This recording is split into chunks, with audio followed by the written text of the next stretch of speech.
그래서 살펴보려고 하는데, 우리가 기도할 때 마음에 좀 꼭 새기셔야 할 사실은 기도는 관계라는 것입니다. 한번 따라해 보십시오. 기도는 관계다.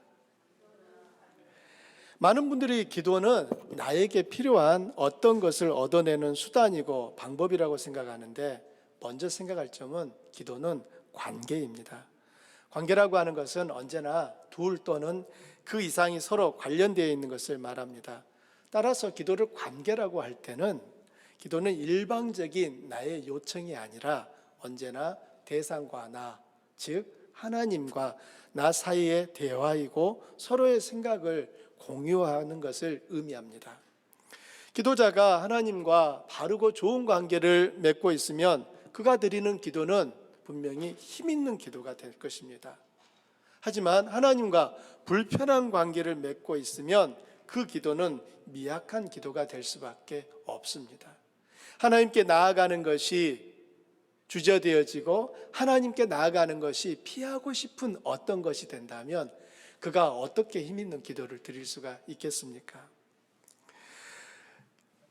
학교나 공원 같은 곳에 가게 되면 우리가 커피나 또 음료수를 파는 자동 판매기를 흔히 볼 수 있는데, 책정된 얼마의 동전을 넣고 음료의 버튼을 누르면 그 기계는 누가 누르든지 상관없이 음료를 제공합니다.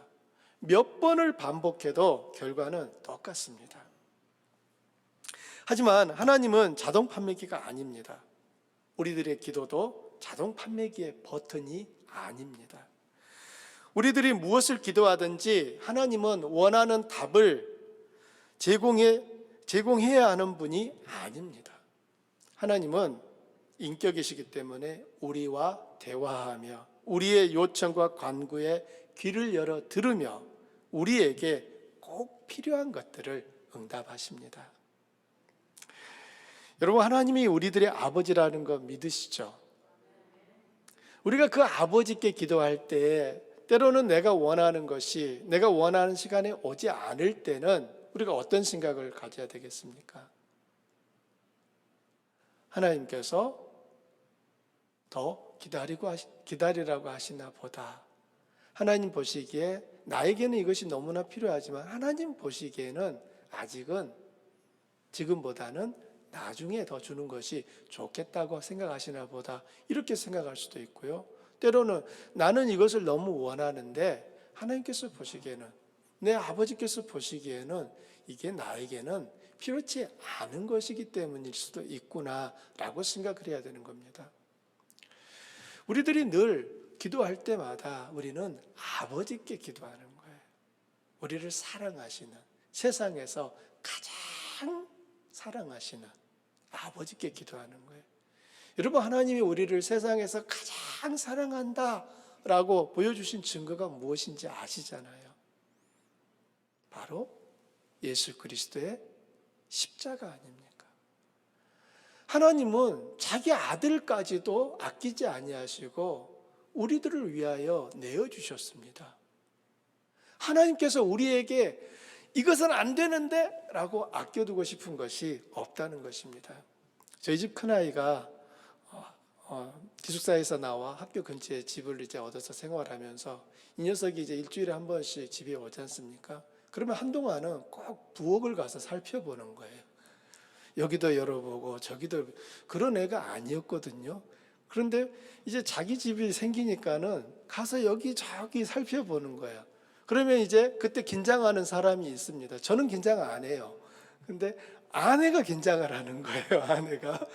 이 녀석이 또 뭘 가져갈까 싶어가지고 아내는 지키고 싶어하고 아들은 가져가고 싶어하는 것을 봅니다. 물론 아내는 다 줘요. 주지만 그럼에도 불구하고 이것은 좀 내가 써야 되는데 라고 생각하는 것이 있는 것을 저는 봅니다.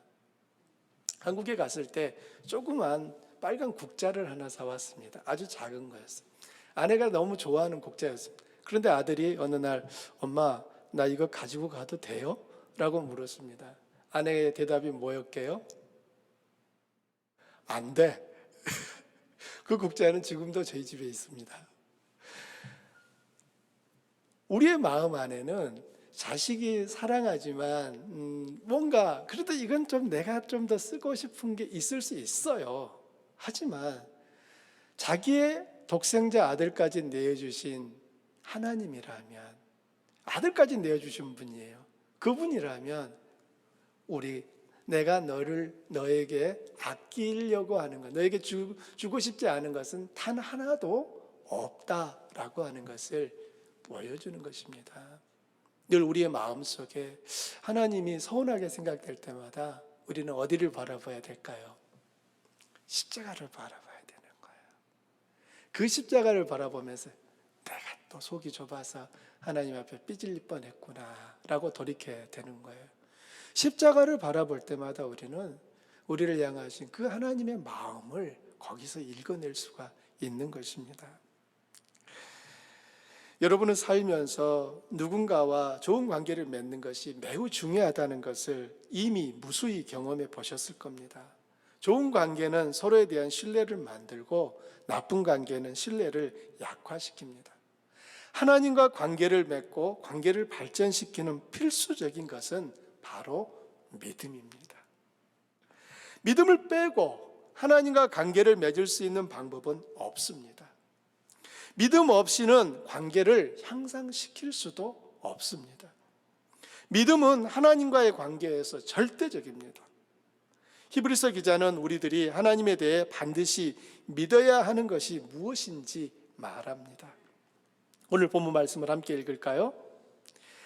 믿음이 없이는 하나님을 기쁘시게 하지 못하나니 하나님께 나아가는 자는 반드시 그가 계신 것과 또한 그가 자기를 찾는 자들에게 상 주시는 이심을 믿어야 할지니라. 여기 보면 반드시라는 말이 들어가 있어요. 반드시 믿어야 된다. 뭘요? 두 가지 사실을. 그 두 가지가 뭔지 우리가 또 함께 살피게 될 겁니다. 히브리서 기자는 믿음이 없이는 하나님을 기쁘시게 할 수 없다고 말합니다. 인간이 하나님을 알게 되고 따를 수 있는 길은 믿음 외에는 없습니다.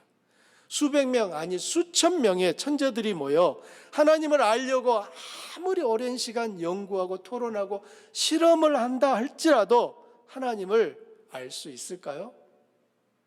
마치 수천 아니 수만 마리의 개미들이 모여서 인간은 무엇인가에 대해 알려고 아무리 오랜 시간 연구한들 인간을 알 수 없는 것과 같습니다. 나사라고 알려진 미국 우주항공국에는 전 세계에서 두뇌가 가장 명석하다고 알려진 천재들이 모여 있는데 그 중에서 신실한 과학자들은 아침마다 함께 모여 하나님을 예배하는 찬양과 기도를 드리고 일과를 시작한다고 합니다. 이것이 의미하는 바가 무엇일까요? 하나님은 인간의 두뇌로 탐구해서 발견할 수 있는 존재가 아니라는 것입니다. 하나님은 인간이 관찰하고 탐구해서 알기에는 너무나 크신 분이에요. 인간이 그들의 한계를 인정하며 겸손히 하나님이 알려주신 길을 따라가야만 비로소 그분을 알 수 있습니다. 인간이 하나님을 아는 길은 믿음입니다. 이해해서 하나님을 믿는 것이 아니라 믿음으로 하나님을 이해하고 알게 되는 것입니다. 이게 참 중요해요. 우리들은 하나님에 대해서 내가 알면은 믿을 수 있을 거라고 생각하는데요. 오히려 순서가 반대입니다. 하나님을 믿음으로 하나님이 누구신지 알게 되는 것입니다. 우리는 어떻게 알게 되죠? 우리가 안다라고 하는 것은 모든 것들을 생각하고 탐구하고 관찰한 그 결과를 토대로 해서 우리는 이것은 이거다라고 하는 그런 결론에 이르게 됩니다. 그런데 하나님은 그렇게 해서 탐구해서 관찰해서 알 수 있는 대상이 아니란 말이에요. 반대로 그 하나님은 우리가 믿음으로 그 하나님이 누구신지를 비로소 알게 되고 이해하게 되는 것입니다. 히브리서 기자는 하나님께 나아가는 사람들이 반드시 믿어야 하는 두 가지 중요한 사실을 알려주는데, 첫째는 하나님이 계신 것을 믿어야 한다는 것이고, 둘째는 하나님은 자기를 찾는 자들에게 상 주시는 분임을 믿어야 한다는 것입니다. 이 사실을 기도와 관련지어 생각해 보면 하나님이 계신 것을 믿지 않으면서 기도하는 것은 쓸데없는 것이 되고 맙니다. 하나님이 계신 것 자체를 믿지 않는데 아무리 많은 기도를 한들 그것은 시간 낭비고 무의미한 일이 될 것입니다. 하나님이 계신 것을 믿지 않는 것은 하나님이 존재하지 않는 것과 같습니다. 존재하지도 않는 하나님께 기도한다는 것이 얼마나 우스꽝스러운 행동일까요? 좀 더 심하게 말하면 정신 나간 행동일 것입니다. 그런데 성경은 하나님이 존재하신다고 말합니다. 하나님이 존재하기에 우주와 만물이 있게 되었습니다. 지금까지도 수많은 과학자들은 우주의 기원에 대해 조사하고 연구하지만 납득할 만한 답을 내지 못하고 있습니다. 어떤 학자는 이것이 맞다고 주장하고 있고 어떤 학자는 이것이 맞다고 주장하는데 일치된 어떤 답을 아직 찾지 못했습니다. 반면에 성경은 맨 첫 장, 첫 구절에서 우주의 비밀을 말하고 있습니다. 태초에 하나님이 천지를 창조하시니라. 성경은 처음부터 끝까지 하나님이 누구시며 어떤 분인지를 말하고 있지만 하나님의 존재를 믿지 않는 사람들에게는 도무지 받아들일 수 없는 신화에 불과합니다. 그러기에 그들은 하나님을 제외하고 다른 어떤 것으로부터 창조의 비밀과 우주의 기원을 찾으려고 시도하는데 그 노력은 헛수고일 뿐입니다. 하나님이 계신 것은 우리들이 기도해야 하는 당연한 이유가 됩니다. 우리들이 기도해야 하는 또 하나의 이유는 하나님은 자기를 찾는 자들에게 상 주시는 분이기 때문입니다. 하나님은 자기를 찾는 자들을 결코 부끄럽게 만들지 않으십니다. 하나님을 소망 삼고 그분을 의지하는 자에게는 피할 바위가 되어주시고 반석이 되시고 요새와 산성이 되십니다. 사울왕이 그토록 다윗을 죽이려고 군대를 풀어 이스라엘 땅을 이잡듯이 샅샅이 훑었지만 다윗을 죽이지 못했습니다. 그 이유는 다윗이 하나님을 의지하며 그분을 찾았기 때문입니다. 하나님이 보호하시고 지켜주시면 군대도 어쩌지 못합니다. 아멘. 2011년 아내와 함께 두 아들을 데리고 생명부지의 땅 미국으로 유학을 왔습니다. 든든한 후원자가 있어서 온 것이 아닙니다. 하나님이 저희의 후원자요 기업이심을 믿었기 때문입니다. 큰아이는 5학년, 작은아이는 3학년에 입학해서 학교를 다니고 저도 공부를 시작했습니다. 1년쯤 지나자 한국에서 가지고 온 모든 돈이 바닥이 났습니다. 이제 남은 돈이라곤 $10가 전부였습니다. 통장에 돈이 좀 있을 때는 하나님께서 도우실 거라는 신뢰가 있었는데 막상 $10만 남게 되자 마음이 두근두근거렸습니다. 애써 마음을 진정시키고 아이들이 걱정할까 봐 얼굴 표정 관리를 했지만 다른 어떤 뾰족한 방법이 없었습니다. 집에 있는 것을 가지고 최대한 아끼며 지냈는데 다음 달 기숙사비를 내야 할 때가 다가왔습니다. 기숙사비를 한 달 미납했습니다. 학교에서 기숙사비가 미납된 것을 알리는 편지를 보냈는데 다행히 방을 빼라고는 하지 않았습니다. 그 다음 달에도 기숙사비를 내지 못했습니다. 2달이 밀렸습니다. 속이 타들어가고 속된 말로 똥줄이 타는 것 같았어요. 마음의 평강이 흔들리고 불안과 두려움이 엄습했습니다. 앞으로도 몇 년은 더 공부해야 하는데 졸업이나 할 수 있을지 염려가 되었습니다. 할 수 있는 것은 기도밖에 없었습니다. 아침에도 밤에도 아내와 함께 많은 날을 눈물로 기도하고 하나님의 도우심을 간구하며 또 간구했습니다. 하나님은 하루도 버티기 힘든 그 시간들을 견디게 하셨고 감당하게 하셨습니다. 답은 없어요. 하나님이 어떻게 하실지 몰라요. 그렇지만 우리는 하나님 앞에 저희가 처한 상황을 가지고 하나님 앞에 기도할 뿐이었습니다. 놀랍게도 밀린 기숙사비를 낼 수 있었고요. 공부도 석사와 박사 과정을 다 마쳤고 꼬맹이 아들들은 자라서 대학생이 되었으며 저는 주안교회 담임으로 여러분과 함께 목회하고 있습니다. 어떻게 지나왔는지 모르겠습니다.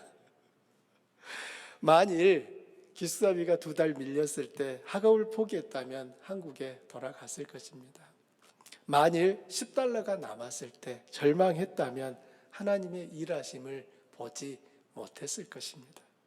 저희들이 바라본 것은 하나님이었고 저희들이 간구한 것은 오늘 하루치 양식이었습니다.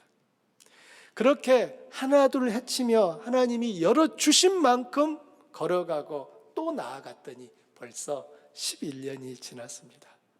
그래서 모든 것이 하나님의 은혜라고 망설임 없이 고백할 수 있습니다.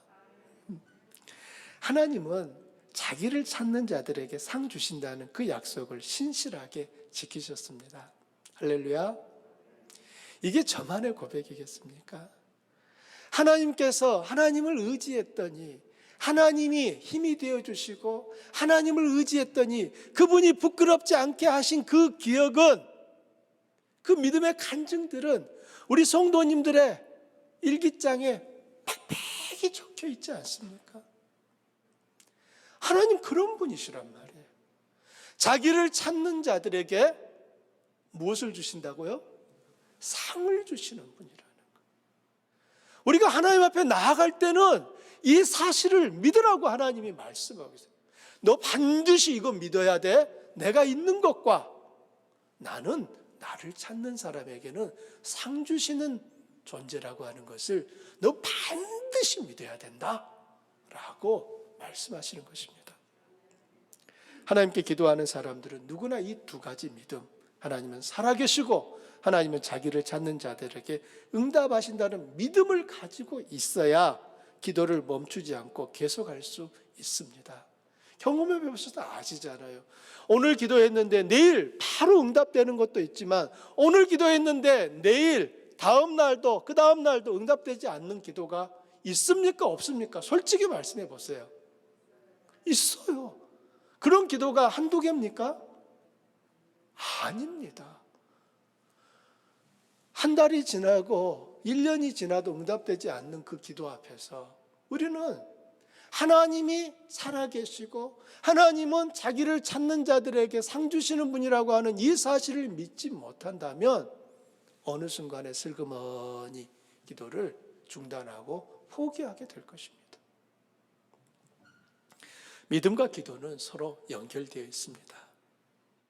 믿음은 기도의 기초입니다. 믿음은 기도를 세우는 기둥이에요. 믿음 없이는 기도의 집이 지어지지 않습니다. 그뿐만 아니라 믿음 없이는 그 집이 아름다운 기도의 응답들로 채워지지 않습니다. 예수님은 너희가 기도할 때 무엇이든지 믿고 구하는 것은 다 받으리라고 말씀하셨습니다. 말 못하고 듣지 못하는 아들을 고치려고 찾아온 아버지에게 예수님은 할 수 있거든이 무슨 말이냐? 믿는 자에게는 능히 하지 못할 일이 없느니라고 하셨고요. 수로보니게 여인이 그녀의 귀신 들린 딸을 고쳐달라고 간구했을 때 주님은 여자여 내 믿음이 크도다 내 소원대로 되리라 하시니 그때로부터 그녀의 딸이 나았습니다. 여자여 내 믿음대로 되리라. 이 말씀들은 기도의 영적 싸움에서 승리하는 비결이 바로 믿음이라는 것을 확인해 줍니다. 우리는 믿음의 크기에 따라 성장하고 성숙합니다. 믿음의 크기만큼 성장하고 성숙할 수 있는 거예요. 믿음의 크기에 따라 연약한 상태에 계속 머물기도 합니다. 예수님은 천국은 침노하는 자가 차지한다고 하셨습니다. 달란트 비유에서는 1달란트를 받았지만 땅에 묻어두었던 종의 것을 빼앗아 10달란트를 남긴 종에게 주라고 말씀했습니다. 그때 종이 이렇게 말합니다. 아니 저 종에게는 이미 10달란트가 있습니다. 그때 주인이 하는 말이 무엇이었죠? 무릇 있는 자는 더 풍족하게 될 것이고 무릇 없는 자는 그 있는 것까지도 빼앗기리라 라고 말씀했습니다. 영적 세계 안에서는 하나님에 대한 믿음이 큰 사람이 하나님의 더 큰 은혜와 복을 누리게 되고, 반면에 하나님에 대한 믿음이 작은 사람은 살아계신 하나님의 역사와 돌보심을 경험하는 것이 더 어렵다는 것을 알려줍니다. 여러분, 믿음이 큰 사람이 신앙생활을 하기가 쉽겠습니까? 믿음이 작은 사람이 신앙생활을 하기가 쉽겠습니까?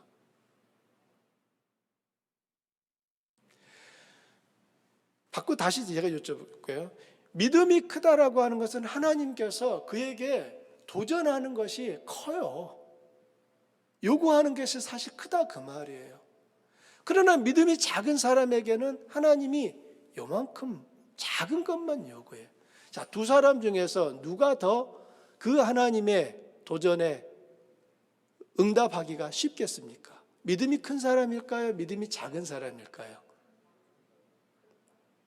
제가 다시 바꿔서 여쭤볼게요. 자, 보세요.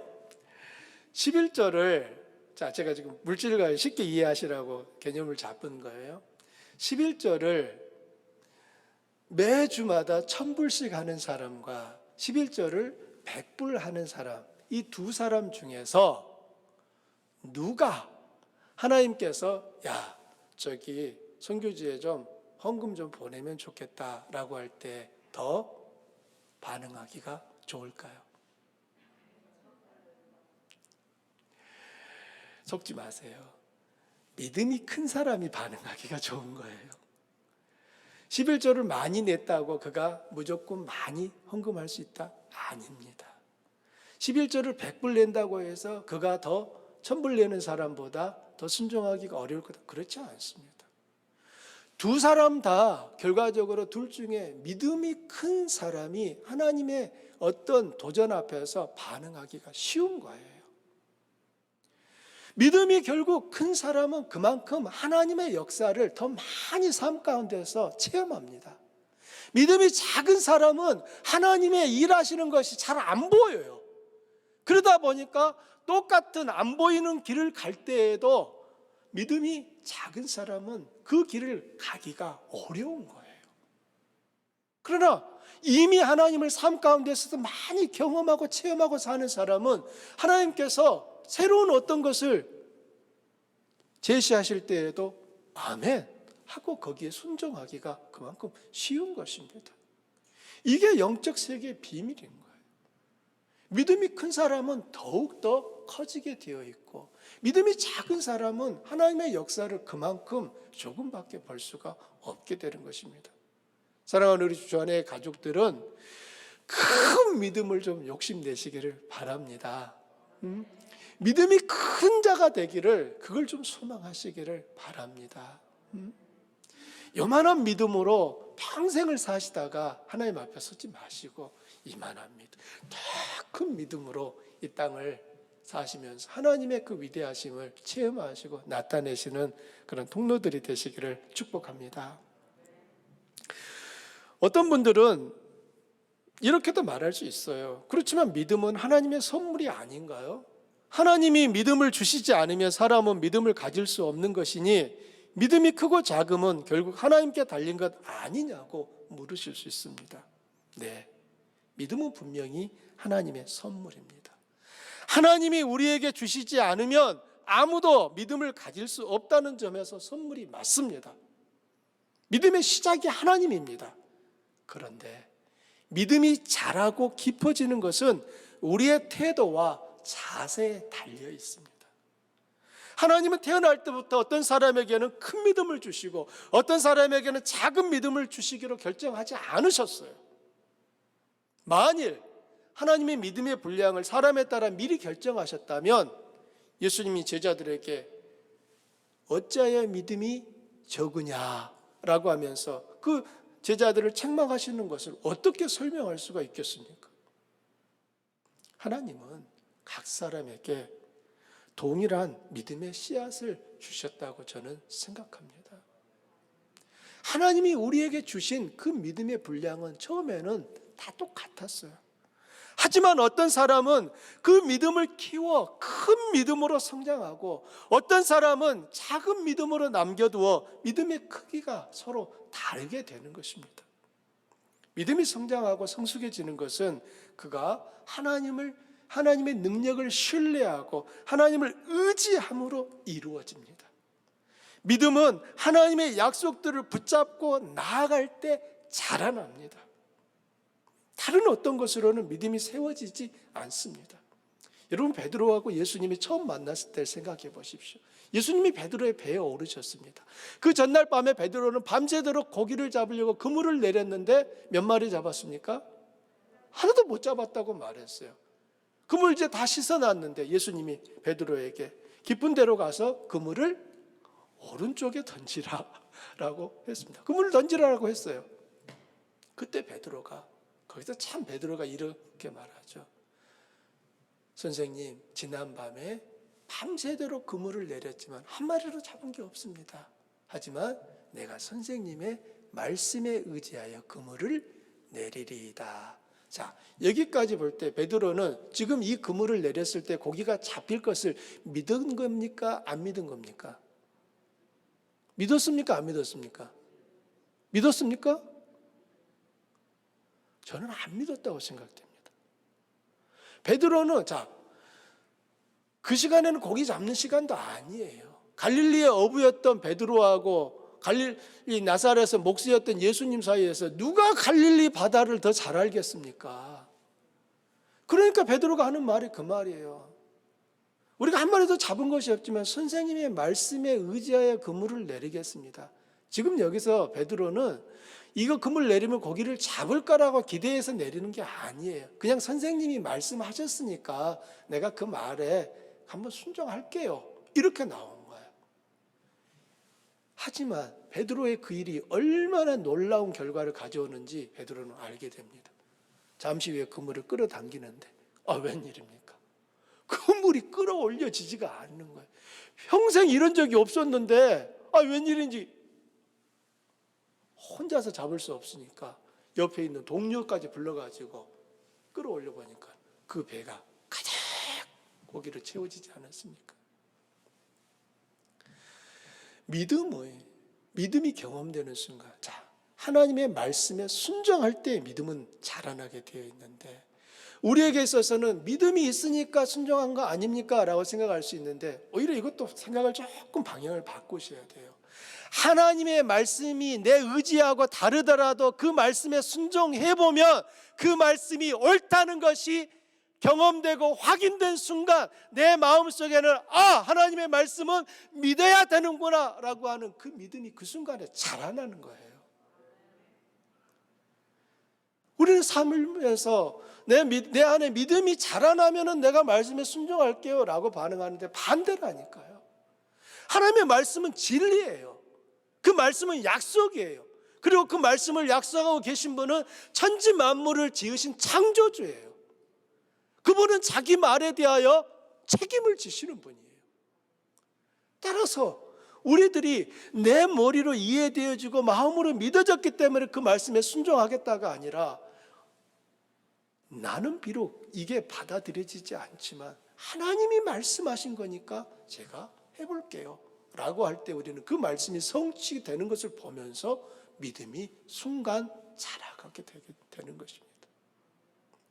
두 번째, 베드로는 예수님을 만나서 또 그물 던집니다.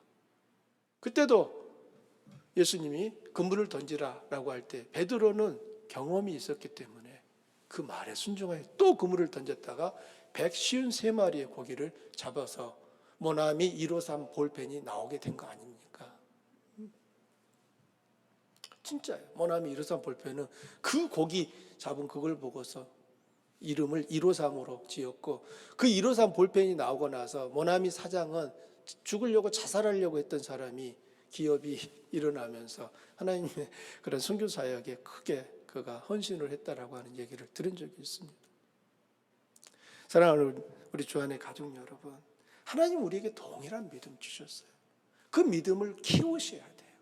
그 믿음을 자라나게 하셔야 돼요. 그리고 이 믿음이 자라나게 하는 것은 말씀의 순종함을 통하여서만 경험되어지고 믿음은 자라가게 되는 것입니다. 좋은 믿음은 반드시 기도의 자리로 나아가게 합니다. 기도는 믿음의 증거입니다. 하지만 기도가 다 똑같지는 않아요. 하나님이 기쁘시게 받으시는 올바른 기도가 있고 하나님의 힘을 이용하여 자기의 목적을 달성하려는 나쁜 기도가 있습니다. 하나님이 응답하시는 기도는 올바른 기도예요. 그럼 올바른 기도를 위해서 우리에게 필요한 것이 있습니다. 세 가지 말씀드릴게요. 첫 번째, 용서하는 마음입니다. 참된 기도의 출발점은 용서하는 마음이에요. 주님은 이 점을 주기도해서 우리가 우리에게 죄진 자를 용서한 것 같이 우리의 죄를 용서해 달라는 그 간구를 통해 분명하게 말씀하셨습니다. 여러분은 용서할 줄 모르는 종에 비유해서 1만 달란트 탕감받은 종이 자기에게 100데나리온 빚진 동료를 용서하지 않자 임금이 그를 불러 그가 임금과 같이 하지 않음에 대해 책망하며 그가 빚을 다 갚도록 옥에 가둔 것을 기억하실 것입니다. 하나님께 나아가는 사람은 누구나 그 마음에서 다른 사람에 대한 저그를 버리고 그들의 잘못을 용서하고 그들에 대한 분노를 버려야 합니다. 하나님이 용서하라고 말씀하는 것은 잘못한 그 사람을 위해서가 아니라 먼저는 하나님의 자녀인 여러분을 위한 것이기 때문입니다. 용서하지 않는 동안은 여러분은 고통 속에 살 수밖에 없다는 것을 주님이 아시기 때문이에요. 뿐만 아니라 하나님은 그분의 자녀들이 자비로운 아버지를 닮기를 원하시기 때문입니다. 여러분이 하나님의 자녀가 아니라면 하나님은 그런 요구를 하지 않으실 것입니다. 두 번째는 겸손입니다. 일반적으로 교만과 허영은 겸손의 반대이지만 기도와 연결지어 보면 겸손한 사람은 기도하는 사람입니다.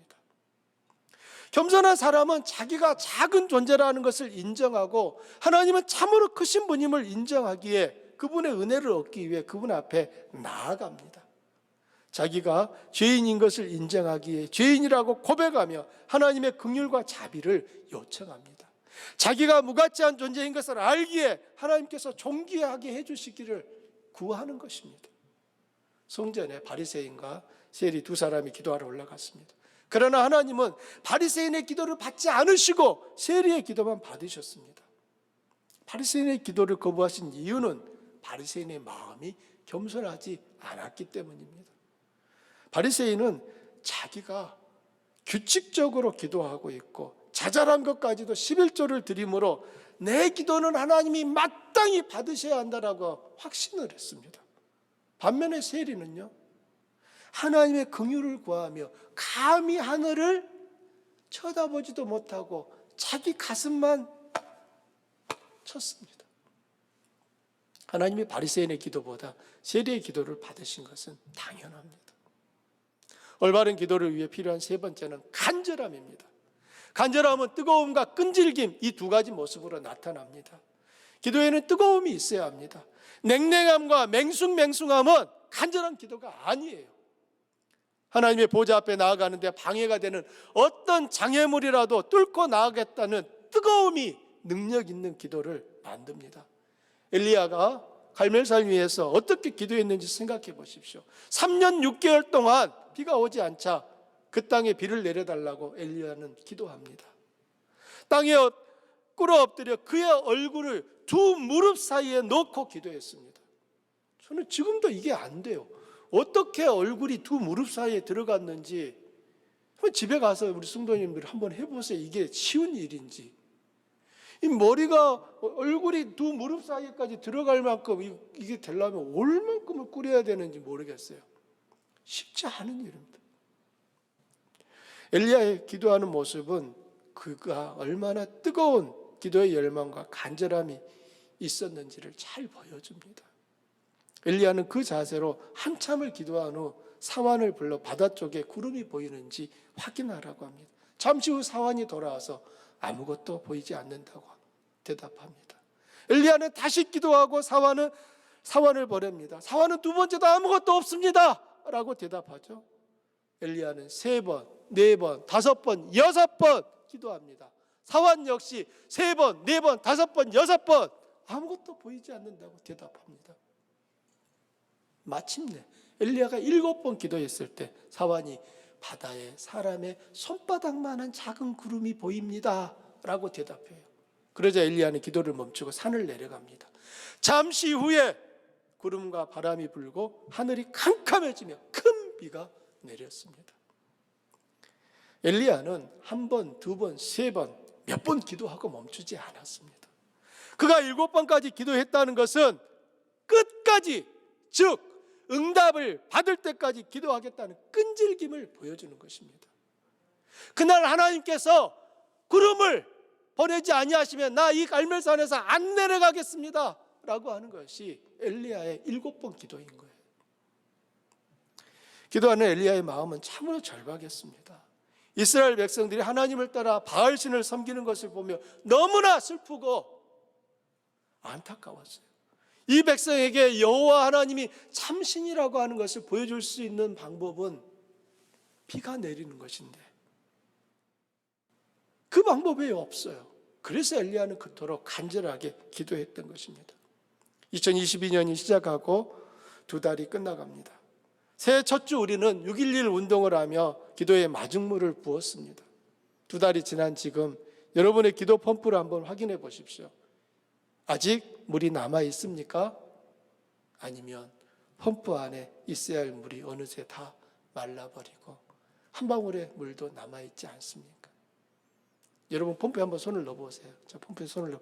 그 물이 여기 물이 딱 묻어서 올라오는지 한번 보세요. 물 펌프에 한번 여러분 펌프에 넣어 제 펌프에 넣지 마시고 여러분 기도 펌프에 한번 손을 넣어보세요. 저는 물이 떨어지네요.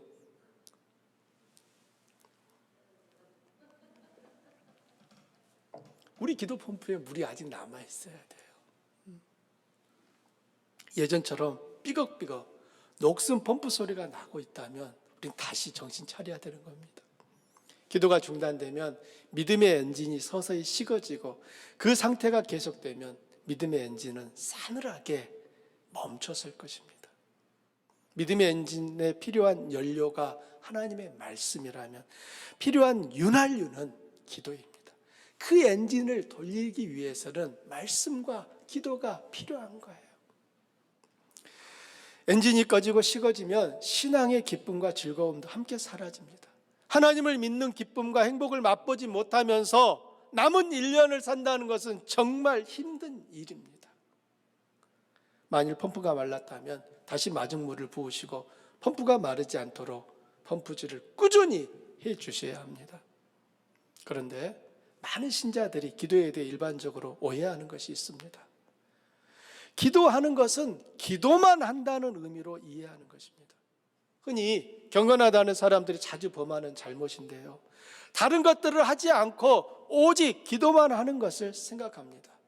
그러나 기도를 잘 하려면 다른 것들도 잘 해야 합니다. 가정주부가 기도한다고 가정을 돌보지 않거나 직장인이 기도하기 위해 직장 일을 소홀히 하는 것은 잘못입니다. 다시 말하면 기도만 하는 것은 기도를 하지 않는 것입니다. 참된 경건, 즉 참된 신앙은 자신의 의무와 책임을 저버리지 않습니다.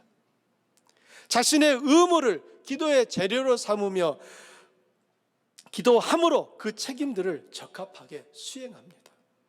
식당을 운영하는 신자라면 당연히 기도해야 할 뿐더러 어떻게 하면 맛있는 음식을 만들 수 있을지, 어떻게 하면 손님들에게 더 편안하고 좋은 분위기를 제공할 수 있을지 고민하고 새로운 레시피를 개발해야 하는 것입니다. 기도하는 것은 우리가 해야 할 책임을 외면하고 두 손을 뒷짐지고 있는 것이 아닙니다. 오히려 기도하는 것은 하나님을 신뢰하며 우리가 감당해야 할 몫을 적극적으로 짊어지는 것입니다. 아브라함의 삶은 이것을 잘 보여줍니다. 하나님은 아브라함에게 후손을 주시겠다고 약속하셨지만 그 일은 곧바로 실현되지는 않았습니다. 아브라함이 넘어서야 할 여러 장애물들이 있었습니다. 아내 사라가 세월이 흘러도 임신하지 못하는 것은 치명적인 장애물이었습니다. 그러는 동안 아브라함도 사라도 자식을 낳기에는 너무나 늙어버렸습니다. 사라의 생리가 끊어졌다는 것은 자식을 갖는 것이 불가능하다는 의미 아닌가요? 그런 상황에서 하나님의 약속이 성취되리라 기대하는 것은 정신 나간 소리처럼 들릴 수도 있습니다. 그런데 아브라함은 믿음의 기도를 드리며 그 모든 장애물들을 넘어서는 것입니다. 사라의 생리가 끊어졌어도, 자기 나이가 100살이 됐어도 아브라함은 하나님 앞에 믿음의 기도를 중단하지 않았습니다. 그로 인해 하나님의 약속의 대로가 뚫리는 것을 보고 경험하게 되는 것입니다. 되었습니다. 언제나 기도 응답은 그 기도가 하나님의 뜻과 부합할 때 이루어집니다. 성도들의 기도는 하나님의 뜻이 성취되는 것을 보게 합니다. 우리들이 기도하는 것은 하나님의 뜻이 이루어지기를 갈망하는 거예요. 설령 하나님의 뜻과 우리의 기도가 다를 때에도 우리는 하나님께 우리의 소원을 아뢰며 그것이 이루어지기를 간청하는데, 그것은 기도의 본질적인 부분입니다. 그러나 이것은 결코 하나님의 뜻을 거스르겠다는 것이 아닙니다.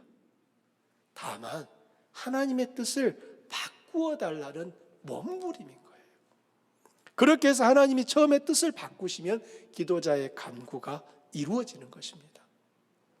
우리는 이런 사례를 성경에서 무수히 볼 수 있습니다. 그중 대표적인 몇 가지를 말씀드리면, 이스라엘 백성들이 하나님을 원망하고 대적하자 하나님은 그들을 멸하시겠다는 뜻을 세우셨습니다. 그때 모세는 기도하여 하나님의 뜻을 바꾸고 이스라엘을 구했습니다. 만일 모세가 그때 기도하지 않았으면요, 이스라엘 백성들은 다 멸절되었을 것입니다. 하나님이 이사야 선지자 히스기야 왕에게 보내어 너는 내 집에 유언하라, 내가 죽고 살지 못하리라고 말씀하셨습니다. 그러자 히스기야는 살려달라고 하나님께 기도했고, 하나님은 생명을 15년 더 연장해 주셨습니다. 하나님은 요나에게 니느웨가 40일이 지나면 무너질 것을 선포하게 하셨습니다. 그러나 니느웨 사람들이 회개하며 크게 부르짖었을 때 하나님은 뜻을 돌이키사 그들에게 내리리라고 하신 재앙을 내리지 않으셨습니다. 이와 같은 일들은 기도가 하나님의 뜻을 뒤집는 것처럼 보이지만 사실은 그렇지 않습니다. 하나님의 뜻을 뒤집은 게 아니에요. 단지 하나님이 처음 뜻을 바꾸신 것이고, 바꾸신 그것도 역시나 하나님의 뜻입니다. 이스라엘 백성들을 멸하지 않기로 하나님이 뜻을 바꾸신 거예요. 히스기야의 생명을 15년 더 연장시켜 주시기로 하나님이 뜻을 바꾸신 거예요. 니느웨를 멸망시키지 않기로 하나님의 뜻을 바꾸신 거예요. 결국 기도는 하나님의 뜻이 성취되게 합니다. 기도 없이 하나님의 뜻이 이루어지는 것을 볼 수 있는 다른 길은 없습니다. 눈물을 흘리며 씨를 뿌리는 자는 반드시 기쁨으로 거두리라고 하셨습니다. 기도하는 사람은 반드시 하나님의 뜻이 이루어지는 것을 보게 됩니다. 이것은 하나님의 변하지 않는 약속입니다. 하지만 기도하지 않는 사람은 하나님의 뜻이 성취되는 것을 보기 어렵습니다. 말씀의 결론입니다. 사랑하는 주안의 가족 여러분, 기도는 하나님과 우리의 관계가 어떠한지 보여줍니다. 기도하는 것은 여러분이 하나님을 신뢰하고 의지한다는 고백입니다. 기도하는 것은 하나님이 그 일을 하실 수 있다는 겸손이며 하나님의 뜻이 이루어지기를 갈망하는 소원의 표현입니다. 많은 시간 기도할 수 있다면 좋은 일입니다. 그러나 많은 시간 기도할 수 없더라도 규칙적으로 하나님 앞에 무릎 꿇는 시간이 더 중요합니다.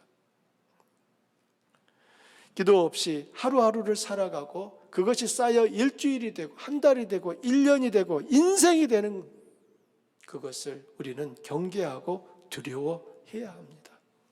우리 모두에게 기도가 그 무엇과도 바꿀 수 없는 기쁨이 되고 행복을 맛보는 시간이 되기를 바랍니다. 기도가 그렇게 삶의 일부분이 될 때 그 인생은 결코 실패할 수 없는 인생이 될 것입니다. 우리 한번 말씀을 생각하면서 기도하기 원합니다.